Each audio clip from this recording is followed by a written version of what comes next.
Gold, trusted gold buyers. మీరు తాకట్టు పెట్టిన బంగారాన్ని విడిపించి ఈ రోజు ఉన్న మార్కెట్ ధరకు కొనబడను.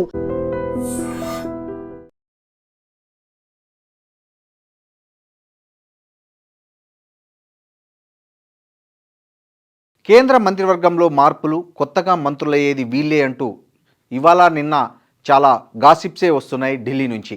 జంజీ పోరాటానికి ఫలితం దక్కనుందా? కేంద్ర విద్యాశాఖ మంత్రి ధర్మేంద్ర ప్రధాన్ను ఆ బాధ్యతల నుంచి తప్పించేందుకు సిద్ధమైనట్లు వార్తలు వస్తున్నాయి. 2-3 రోజుల్లో అంటే జూన్ 28 ఆదివారం లేదా 29వ తేదీ సోమవారం కేంద్ర మంత్రివర్గ పునర్వ్యవస్థీకరణ ఖాయమంటూ కూడా తెలుస్తోంది.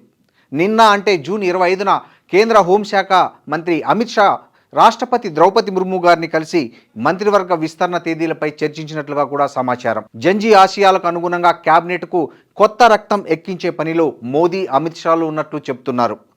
క్యాబినెట్లోకి మాజీ ఆర్బీఐ గవర్నర్ శక్తికాంత్ దాస్కు అవకాశం ఇవ్వనున్నట్లు తెలుస్తోంది. అలాగే ప్రస్తుత ఆర్థిక శాఖ మంత్రి నిర్మలా సీతారామన్ను విద్యాశాఖకు మార్చే అవకాశం ఉందని ప్రచారం జరుగుతోంది. నీట్ పేపర్ లీకేజీ నేపథ్యంలో, జంజీ పేరుతో జరిగిన ఉద్యమాల నేపథ్యంలో ధర్మేంద్ర ప్రధాన్ను కేంద్ర పెట్రోలియం శాఖ, సహజ వాయువుల శాఖ మంత్రి హర్దీప్ సింగ్ పూరిని ఇద్దరిని తప్పించే అవకాశం ఉందని కూడా ఢిల్లీ బోగట్ట. గతంలో కేంద్ర సమాచార ప్రసార, యువజన వ్యవహారాలు మరియు క్రీడా శాఖ మంత్రిగా పనిచేసిన అనురాగ్ ఠాకూర్కు మళ్ళీ క్యాబినెట్ మంత్రిగా అవకాశం లభిస్తుందని, ఈ మంత్రివర్గ విస్తరణలో శివసేనకు ప్రాధాన్యం ఉంటుందని మహారాష్ట్ర మాజీ ముఖ్యమంత్రి, ప్రస్తుత ఉప ముఖ్యమంత్రి అయిన ఏక్నాథ్ షిండే కుమారుడు శ్రీకాంత్ షిండేకు కేంద్ర క్యాబినెట్ పదవి ఖాయమని కూడా అంటున్నారు. అలాగే భారతదేశంలో అత్యంత ప్రజాదరణ పొందిన రామాయణం టీవీ సిరీస్లో శ్రీరాముడి పాత్ర ద్వారా దేశవ్యాప్తంగా గుర్తింపు తెచ్చుకున్న ప్రముఖ నటుడు, ఉత్తరప్రదేశ్లోని మీరట్ లోక్సభ నియోజకవర్గం నుండి బీజేపీ తరఫున ఎంపీగా ఉన్నటువంటి అరుణ్ గోవిల్ కూడా ఈసారి కేంద్రంలో బెర్తు ఖాయమైందని చెప్తున్నారు. మధ్యప్రదేశ్ రాజకీయాల్లో అత్యంత చురుకైన బలమైన క్యాడర్ ఉండి రాష్ట్రంలో బీజేపీని తిరుగులేని శక్తిగా నిలబెట్టడంలో కీలక పాత్ర పోషించినందుకు విష్ణుదత్ శర్మకు, అలాగే బీహార్ రాష్ట్రానికి చెందిన అనుభవజ్ఞుడైన సీనియర్ రాజకీయ నాయకుడు జనార్దన్ సింగ్ సిగ్రీవాల్ పేర్లు కేంద్రంలో కొత్తగా మంత్రులుగా పదవులు చేపడుతున్నారనే పేర్లలో వినిపిస్తున్నాయి.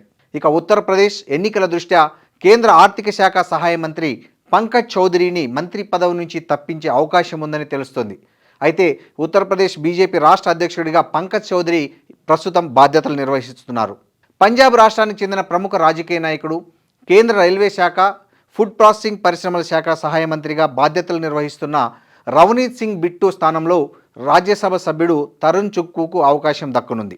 ఈ నెల 11న మధ్యప్రదేశ్ రాజ్యసభ ఎన్నికల్లో కాంగ్రెస్ అభ్యర్థి మీనాక్షి నటరాజన్ నామినేషన్ సాంకేతిక కారణాల వల్ల తిరస్కరణ గురి కావడంతో ఆమె స్థానంలో ఈ తరుణ్ చుగ్గు ఎన్నికయ్యారు. బీహార్కు చెందిన నితీష్ కుమార్కు కేంద్ర మంత్రివర్గంలో స్థానం ఇచ్చే అంశంపై చర్చలు జరుగుతున్నాయని చెప్తున్నారు. ప్రతాప్రావు జాదవ్ వద్దనున్న ఆరోగ్య శాఖ సహాయ మంత్రి బాధ్యతలు మార్చి ఆయన్ను ఆయుష్ మంత్రిగా కొనసాగించే అవకాశం ఉందని కూడా వార్తలు వస్తున్నాయి. ఇక మనోహర్ లాల్ ఖట్టర్ వద్దనున్న విద్యుత్ శాఖ నుంచి కూడా ఆయనకు ఉద్వాసన పలుకుతారని సమాచారం. మొత్తంగా 1/2 డజను మంది సహాయ మంత్రులకు మంత్రివర్గం నుంచి ఉద్వాసన తప్పదని తెలుస్తుంది. కానీ తెలుగు రాష్ట్రాల నుంచి ఎవరిని తప్పిస్తారు, ఎవరికి అవకాశం ఇస్తారనే సమాచారం మాత్రం ఇప్పటి వరకు వెల్లడి కాలేదు.